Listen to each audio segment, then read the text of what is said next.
క్రీస్తునందు ప్రియులైన సహోదరి సహోదరులకు ప్రభువైన యేసుక్రీస్తు వారి దివ్యనామంలో శుభాలు.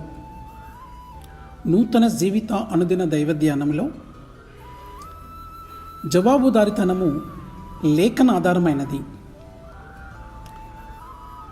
జవాబుదారితనము వ్యక్తికి మరియు మొత్తం సంఘానికి ప్రయోజనం చేకూరుస్తుంది. యాకోబు రాసిన పత్రిక 5వ అధ్యాయము 13వ వచనం నుంచి 16 వచనాలలో, మీలో ఎవరికైనాను శ్రమ సంభవించినా అతడు ప్రార్థన చేయవలెను, ఎవరికైనాను సంతోషము కలిగినా అతడు కీర్తనలు పాడవలెను. మీలో ఎవడైనాను రోగై ఉన్నాడా అతడు సంఘపు పెద్దలను పిలిపింపవలెను, వారు ప్రభువు నామమున అతనికి నూనె రాచి అతని కొరకు ప్రార్థన చేయవలెను. విశ్వాస సహితమైన ప్రార్థన ఆ రోగిని స్వస్థపరచును, ప్రభువు అతని లేపును. అతడు పాపములు చేసిన వాడైతే పాప క్షమాపణ నొందును. మీ పాపములను ఒకరినొకడు ఒప్పుకొనిడి, మీరు స్వస్థత పొందునట్లు ఒకని కొరకు ఒకడు ప్రార్థన చేయుడి. నీతిమంతుని విజ్ఞాపన మనస్పూర్వకమైనదై బహుబలముగలదై ఉండును. జవాబుదారితనము గురించి బైబిల్ ఆదేశాలు పుష్కలంగా ఉన్నప్పటికీ మన వ్యక్తిగత జీవిత వివరాలను వెల్లడించాలనే ఆలోచన మనలో చాలామందిని హానికరము అనే భావనను తెస్తుంది. అయితే క్రైస్తవులకు వేరే మార్గము లేదు. మనము పరస్పరము మద్దతుగా మరియు పారదర్శకంగా ఉండాలని స్పష్టంగా తెలియజేస్తుంది. మీ పాపాలను ఒకరితో ఒకరు ఒప్పుకోండి మరియు మీరు స్వస్థత పొందేలా ఒకరి కోసం ఒకరు ప్రార్థించండి అని చెప్పే యాకోబు పత్రిక 5వ అధ్యాయం 16వ వచనాన్ని పరిగణించండి. ఒకరి స్థానము ఏదైనా ప్రతి ఒక్కరూ ఎవరికైనా జవాబుదారులే.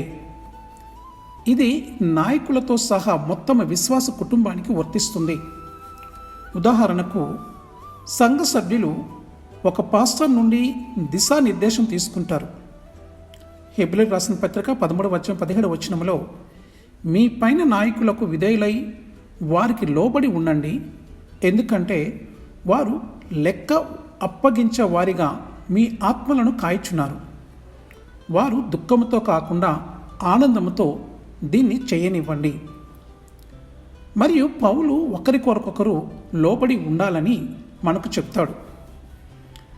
ఎఫెసీయులకు రాసిన పత్రిక 5వ అధ్యాయం 21వ వచనంలో, క్రీస్తునందలి భయముతో ఒకడినొకడు లోబడి యుండుడి.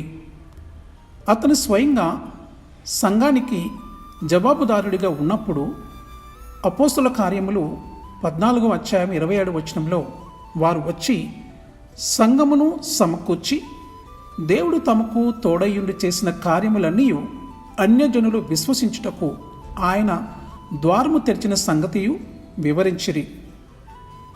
యేసు తండ్రికి లోబడి ఉన్నట్లే యోహాను సువార్త 8వ అధ్యాయము 28 మరియు 29 వచనాలు.